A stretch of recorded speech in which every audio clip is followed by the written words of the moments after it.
social networking websites and finding information that they could use in their cases. But you know, it's like muttering to yourself. You whine and you scream and you yell. They're using that as an evidence? Yeah, well, things that people put on their status. For example, there's even, cases in which, say, an individual puts, in terms of their relationship status, that they're single, right? When in fact, they're married. So they're dreaming. It's not against the law. It's not against the law to put these things up there, but if it helps to prove that this person was leading this other life and was maybe having an affair or was unfaithful, if they can take all of these pieces and put them together, it sure doesn't look good. It doesn't look good, but I thought you were going to tell me that the lawyers are actually mining the Facebook pages to see who's ready for a divorce. I mean, that's business No, too. not quite that. I think it's if they already have a client, they go looking for that. And so people say, oh, but I have restrictions, right? I put these protections on my Facebook profile. But lawyers said that they can easily find useful information on the friends pages. So it may not be the individual, but his or her friends that are posting things that could be incriminating. Wow, but this is a better technology that I'm about to tell you. This fellow by the name of Ottavio Good, he was a game designer, so he has come up with a great idea. He was up in Germany.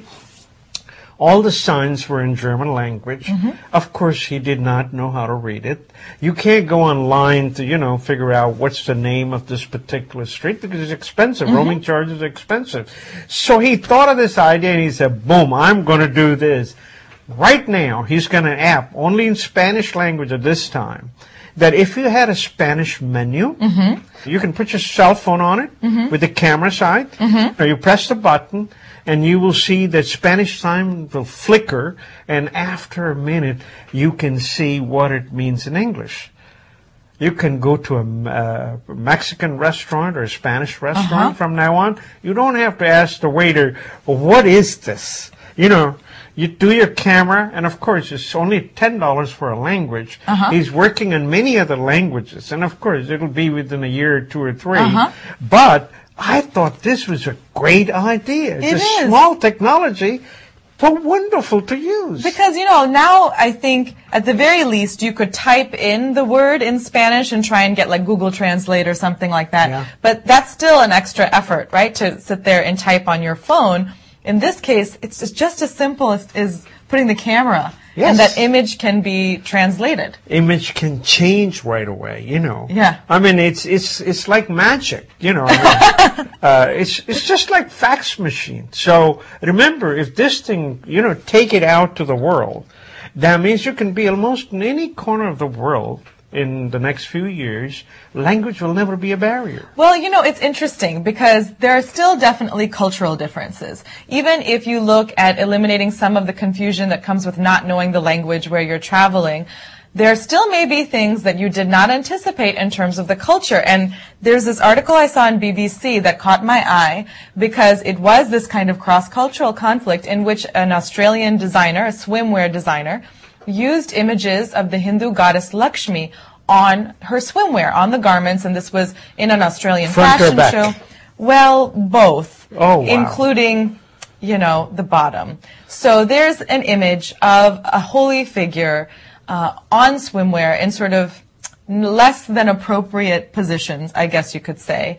And it's really created an uproar. People are quite upset about this in India. When the images made it into Indian newspapers, they are not happy with this designer, and there have been protests about it, Hindu political and social groups speaking out against it because they're so deeply offended by the use of religious imagery in this way. Of course, the manufacturer must have stopped making it. Well, so the Australian government has, spoken up about it, and they've kind of apologized. Why has government apologized? Well, they basically, it's not said that in this article, but think about how tense things have been between Australia and India recently. Right now, yeah. I think there's a lot of tension, particularly because of the hate crimes that were committed against Indians living in Australia over the last several years, and the way that the police handled it. And so I think tensions are already high, and so clearly this designer needs to apologize and take back what she has done with this imagery, which she was not being respectful at all. But I think it's also becomes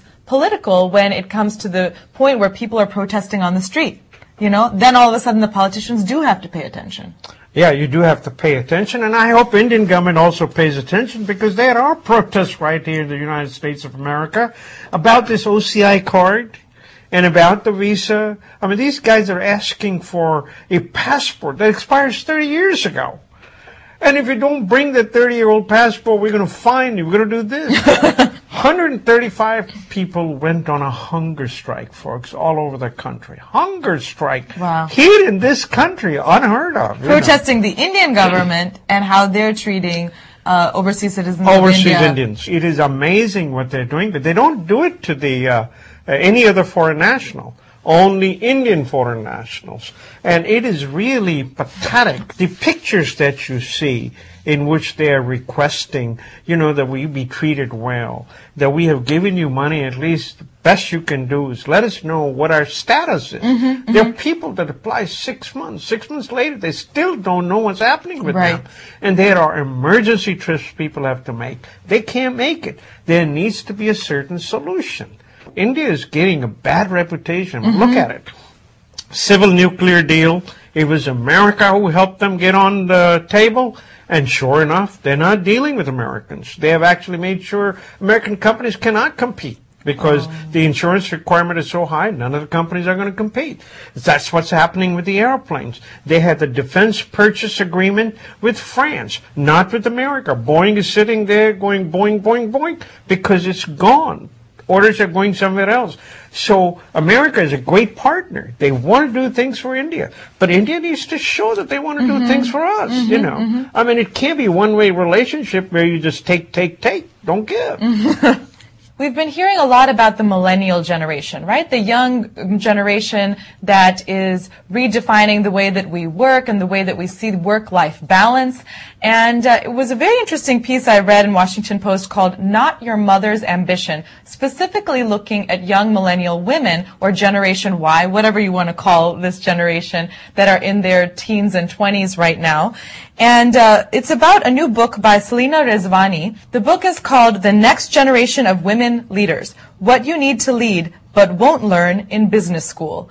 And essentially what Rezvani is doing in this book is talking about how millennial or Generation Y young women are really differentiating themselves from their